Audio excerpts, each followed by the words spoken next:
gentrification in that sense.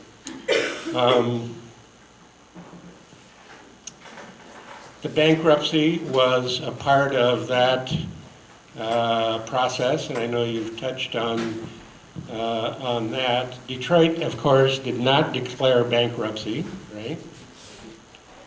Bankruptcy was declared by the emergency manager, who testified at the bankruptcy trial. In fact, the timing of the bankruptcy, Kevin Orr repeatedly said, "Oh no, bankruptcy is a last-ditch measure. We're not really planning on that." Though also before he was hired, he said, "Was this emergency manager law created in order to do bankruptcy? Because it really looks like that." You know, he was right.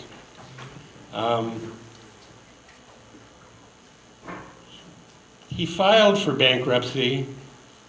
The timing of it was predicated on the fact that the AFSCME unions and other lawyers were in the process of filing a federal Voting Rights Act, timing, okay,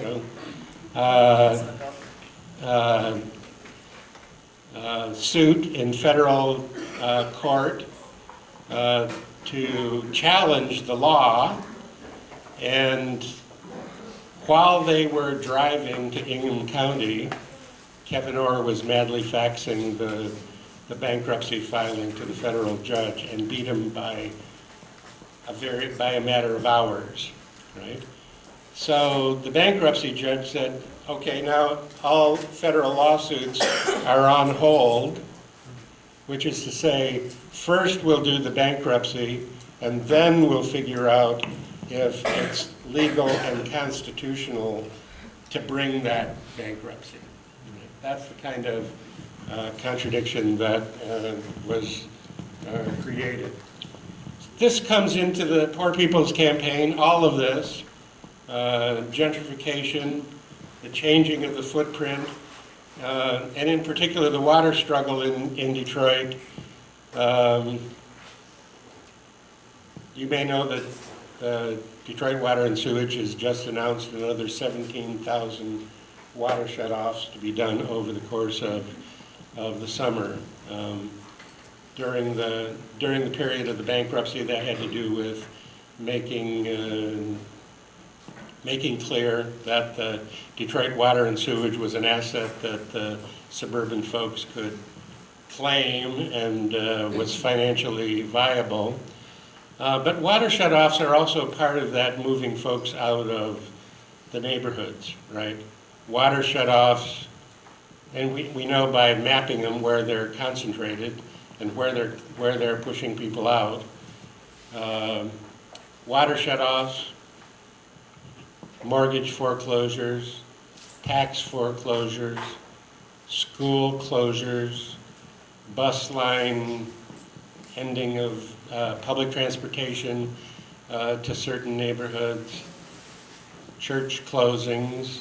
All of these are ways that neighborhoods which no longer have a future are being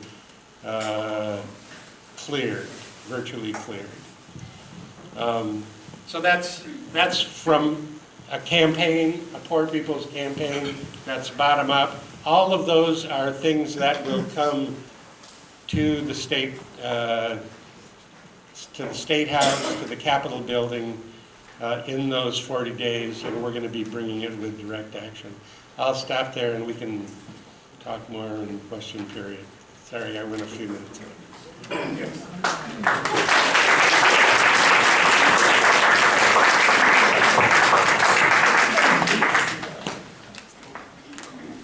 And to give you more sense of the Poor People's Campaign, we have a couple of short videos to watch.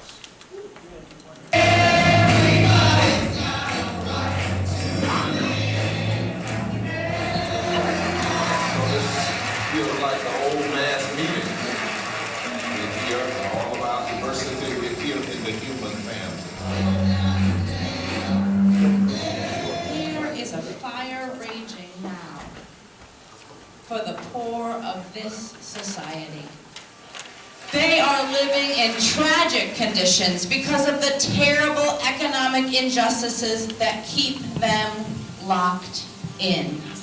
We have to deal with our war economy, and systemic racism and systemic poverty and ecological devastation.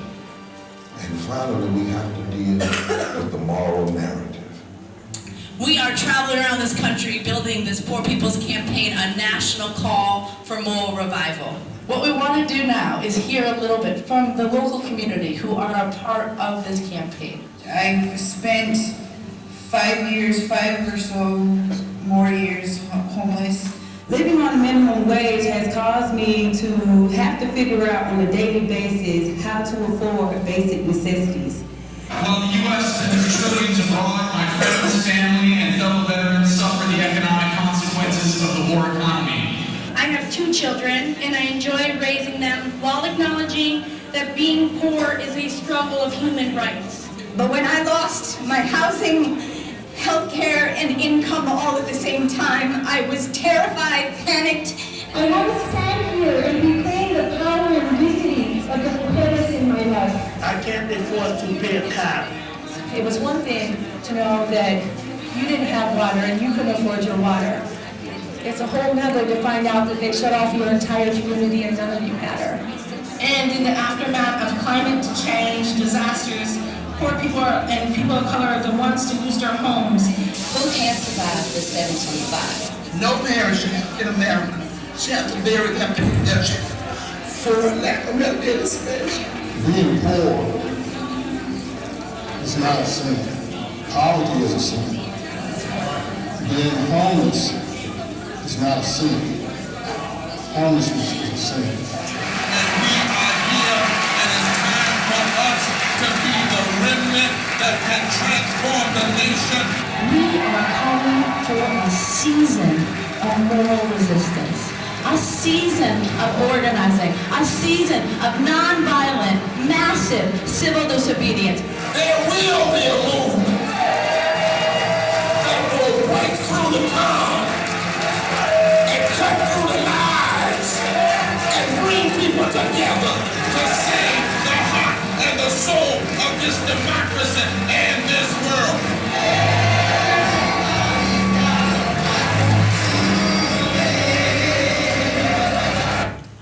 All right. We'll have the next video in a moment.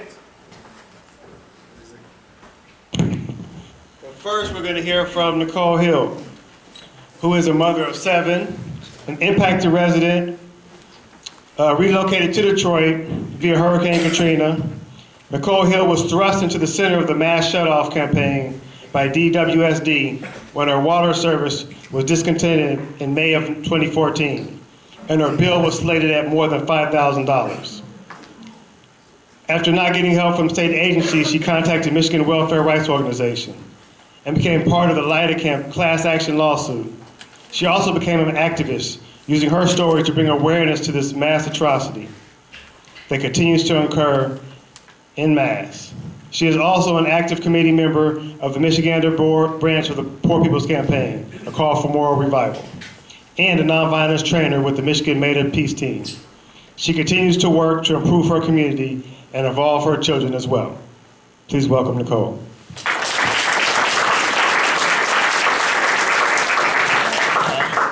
Well, good evening, everyone. I don't even know where to start. So I guess I'll start with my story. As Stephen said, I relocated up here after Hurricane Katrina in 2005. Initially, they sent people from Louisiana to Texas, but they told everyone that there was a hurricane heading that way. And the Red Cross started this massive campaign of trying to get people to states basically where they had family members at. I had family members here, so I decided to come back to Michigan and try to rebuild my life, which I have been working on. And I came up here and I did like most people did. I got a job. At the time, I had 5 children in the home. My 2 oldest had recently went into the military. I worked on rebuilding my life. My children graduated. One went off to WSU. One got a job. I had 3 little ones at home. And things were going good. We were getting back on track. We were rebuilding our lives. We had some rough issues with the kids going through therapy. Some of them, they developed a little bit of aquaphobia, ironically.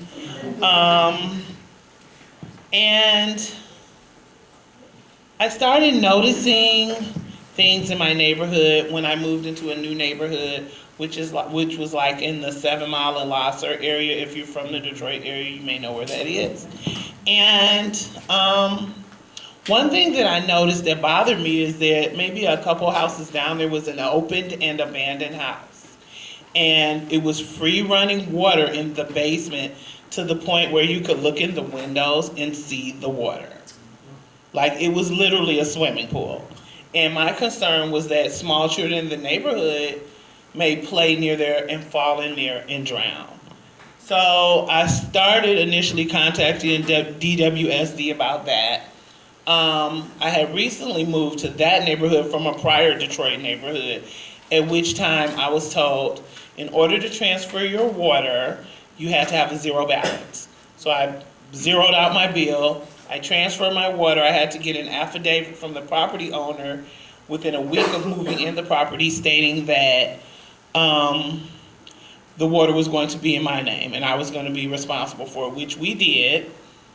I was paying my bill, and then maybe, I want to say, February of 2014, my bill jumped from maybe like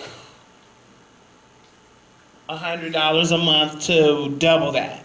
And I'm like, so what's going on? My bill just went up an extra $100. I continued to pay it.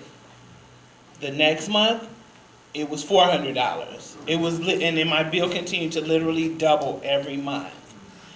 And so one day in May, as a matter of fact, it was May 12th, I got up like I normally did, got my children ready for school. School was at the end of our block.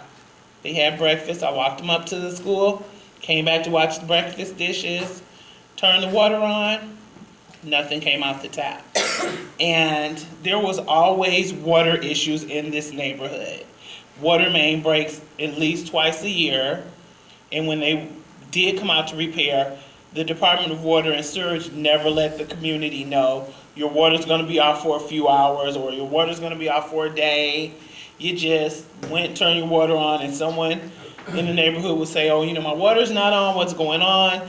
You go to either end of the block and they're setting up their roadblocks and getting ready to fix water main breaks. So it didn't surprise me at first that my water was off. And I went outside, and my neighbor was outside, and he's an elderly gentleman. And I said, well, is your water off or running slow? And he's like, no, I saw a truck outside, but it wasn't a water department truck, so I didn't think anything about it. At that time, unbeknownst to me, Homrick was being paid by the Department of Water and Sewerage to do this massive water shut-off campaign throughout the city of Detroit and Highland Park. And so they were just going by in their trucks, literally just shutting water off, not knowing who was in the house, if the house was occupied, if the house was abandoned, if it was a sickly or elderly person, an infant, or anything. They would literally go off, and maybe in 45 minutes they could shut off almost whole neighborhoods that quickly. And so I immediately got on the telephone and called the department, and I was told, yes, your water was shut off. When I called, they told me my bill was $3,000.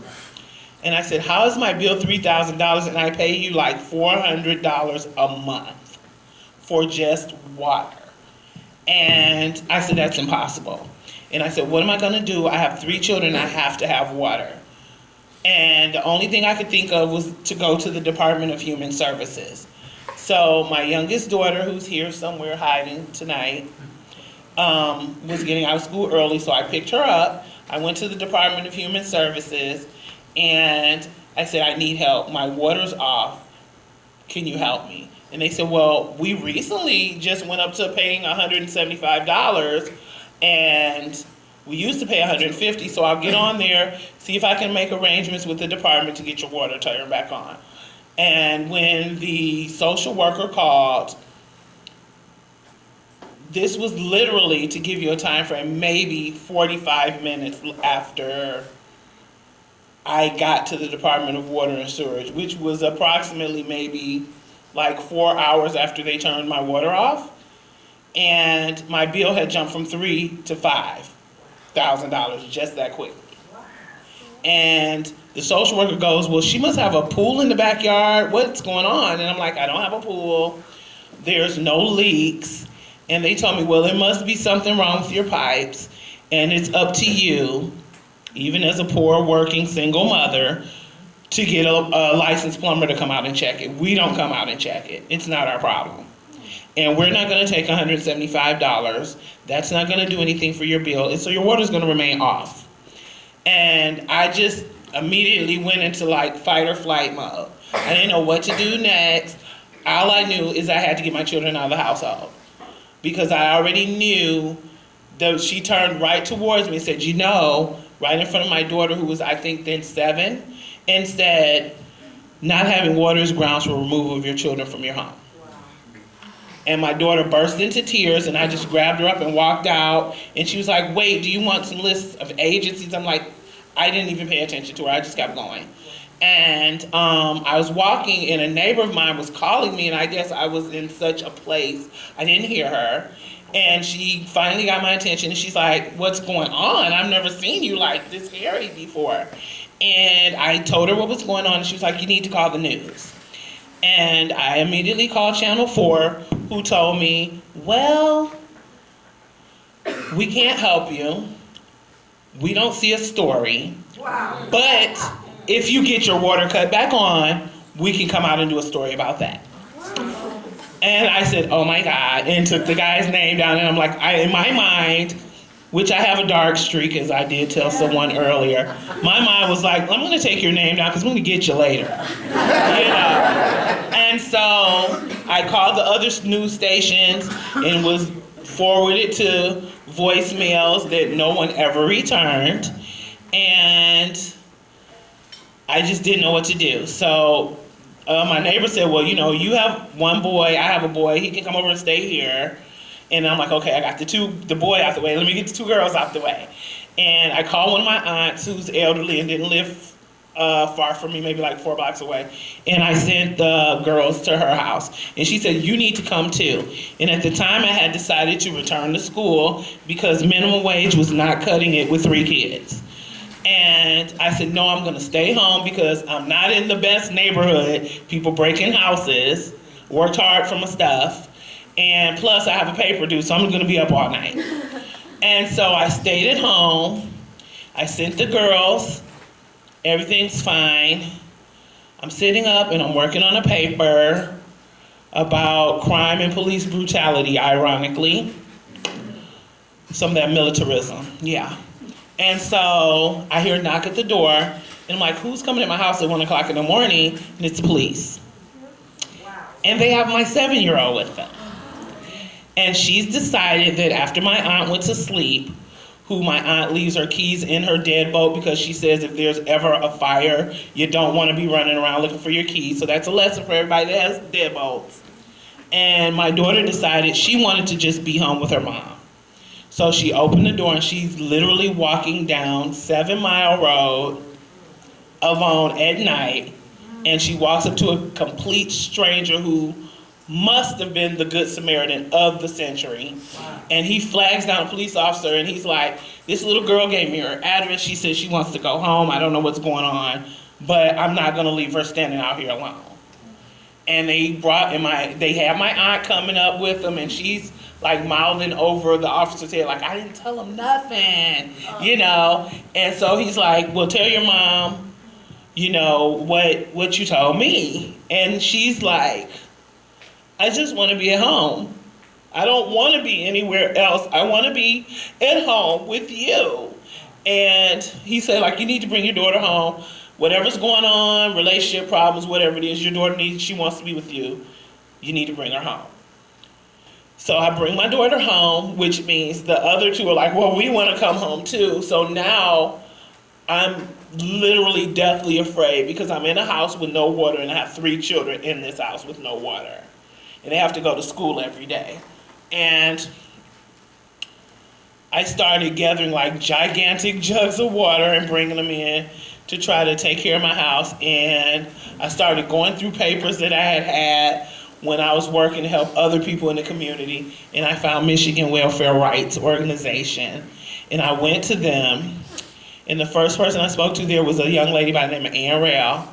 And she said, I have to run your bill because I want to know what's going on. She ran my bill and found out that between May of 2012 and May of 2014, when my water was shut off, I had paid the water department $2,895 in water bills.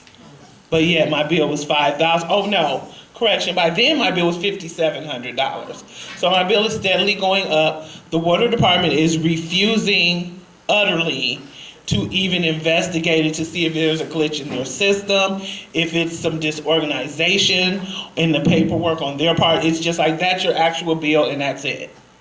Didn't want to check the meter to see if the meter was defective or anything.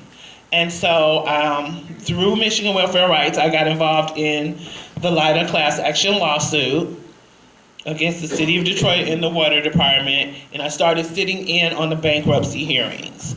And I always use this analogy to explain how I feel about the water department. First of all, they're full of the most shenanigans you will ever come across. And as a mother, I know it's my job to make sure of what's going on in my household. I'm the head of the household, that's my job. I sat there in the hearing and I got so angry listening to the head of the water department say, every question that the lawyer shot at her, are you aware of how many homes are shut off? I have no knowledge. How many of them are occupied? I have no knowledge. How many have elderly or sick people in it? I have no knowledge. They had no knowledge, and then they didn't want to release any knowledge for anyone else to find out. So they literally were violating the FOIA Act.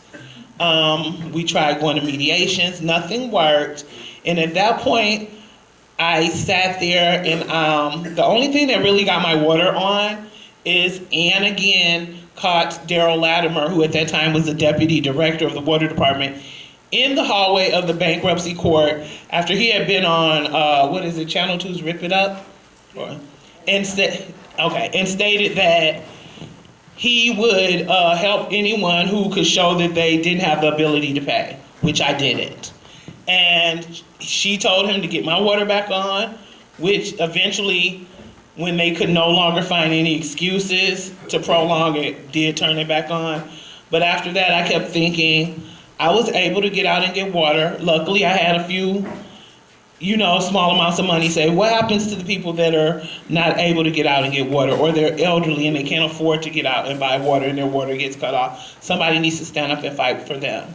So that's what I decided to do.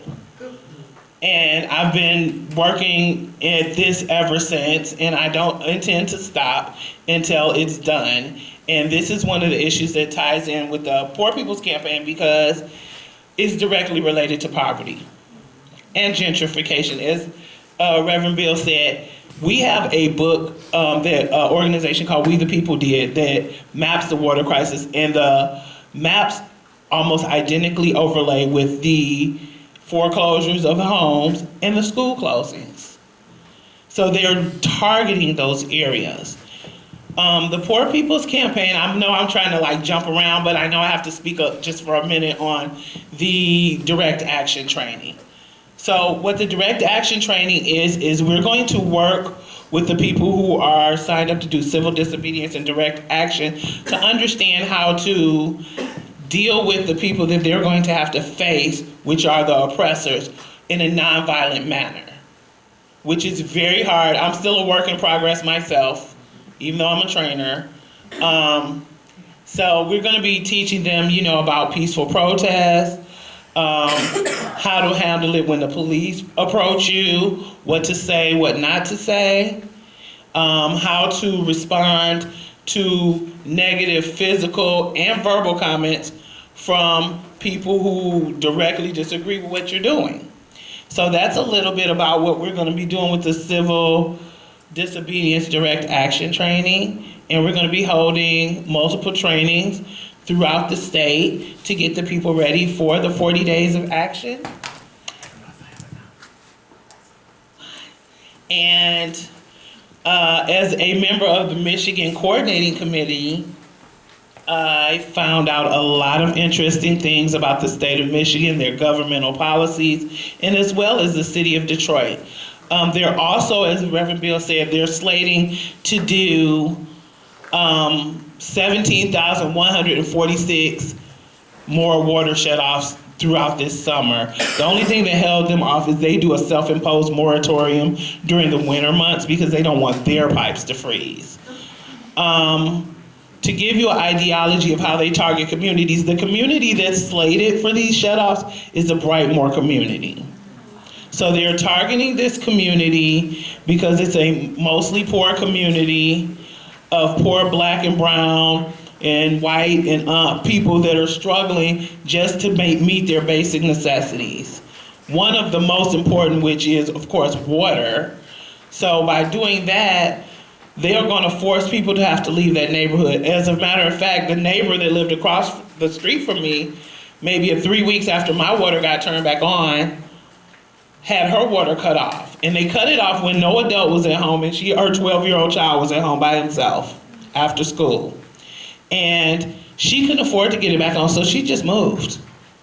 So that's a house that's just open and vacant and ready for the city to come and snatch up, which is exactly what they did. So that's how they use the gentrification and basically Gestapo tactics to eradicate anyone that they think is undesirable from the community which they want to take hold of. So hopefully all of you, I noticed that Valerie Jean was passing out some pledge cards for the Poor People's Campaign. I'm also the one that'll enter you into the database when you fill it out. Thank you very much.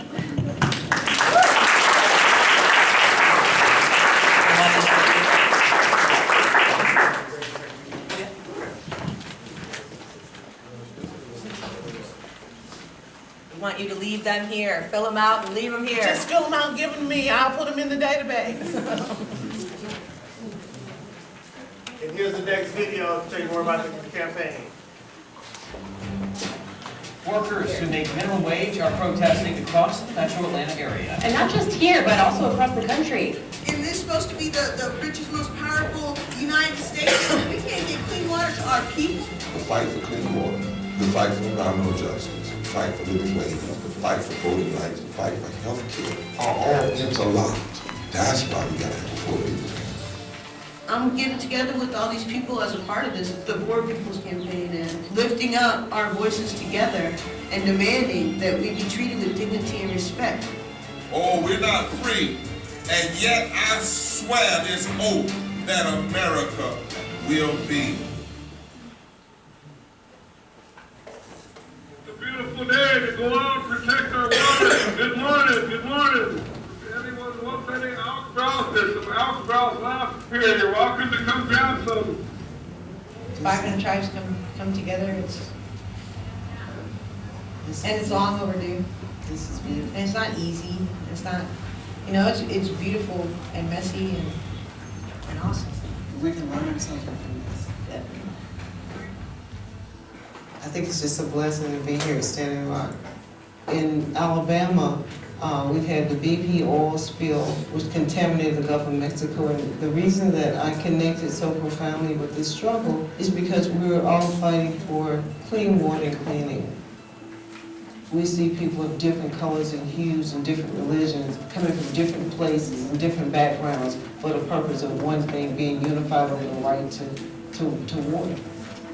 Black lives from across the nation and from across the world are here in prayer with Standing Rock today. I ask you to join me as we say, it is our duty to win. It is our duty to win. We must love each other and support each other. This is the world I would want my grandson to be a part of.